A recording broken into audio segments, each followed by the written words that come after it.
Donc voilà, on a utilisé un script d'action pour automatiser notre création de tous les calques.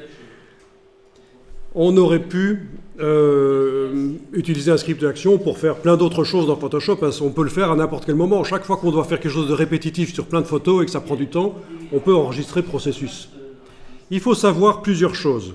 Ce script d'action peut être appliqué sur les photos d'un dossier sans même que vous deviez les ouvrir dans Photoshop. Vous pouvez désigner un dossier et faire jouer ce script. Il va tout seul ouvrir chaque photo une à une, faire le script, l'enregistrer, ouvrir la suivante. C'est ce qu'on appelle le traitement par l'eau. C'est dans le menu Fichier, Automatisation, Traitement par l'eau.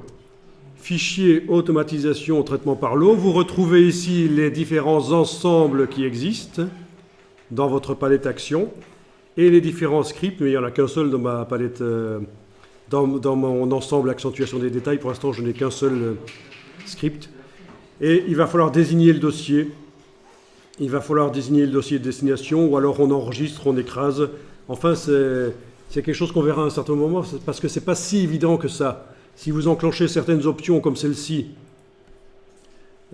alors que vous n'avez par exemple pas dans votre script d'action, vous n'avez pas fait fichier ouvrir, si vous enclenchez ça, votre script ne fonctionnera pas. Parce que là, vous êtes en train de dire, tiens, dans le script d'action, il y a une action ouvrir, mais tu n'en tiens pas compte.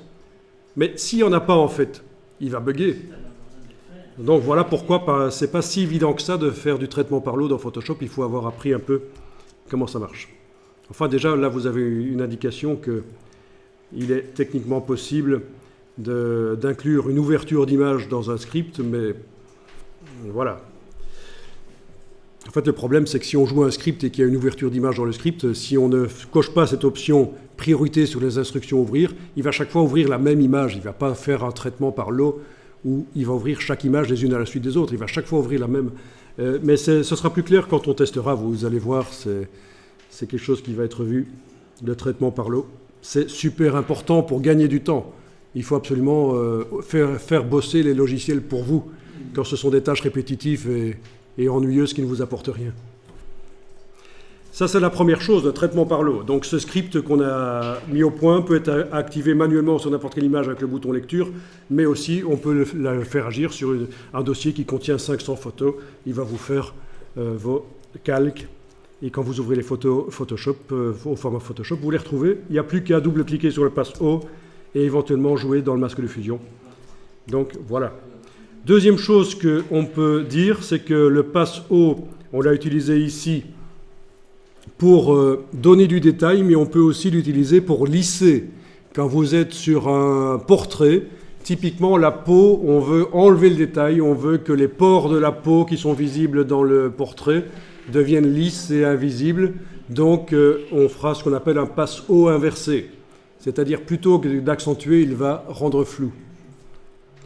Il y a une autre technique qui s'appelle la séparation de fréquences, mais elle est beaucoup plus difficile à mettre en œuvre dans Photoshop. C'est du niveau pro. Et la différence avec le passe-haut inversé est quasiment... il n'y en a pas beaucoup, donc ça ne vaut pas la peine. Vous voyez, pour améliorer de 20% la qualité du lissage sur la peau, vous allez déployer 500% d'énergie en plus avec le système de la séparation de fréquences.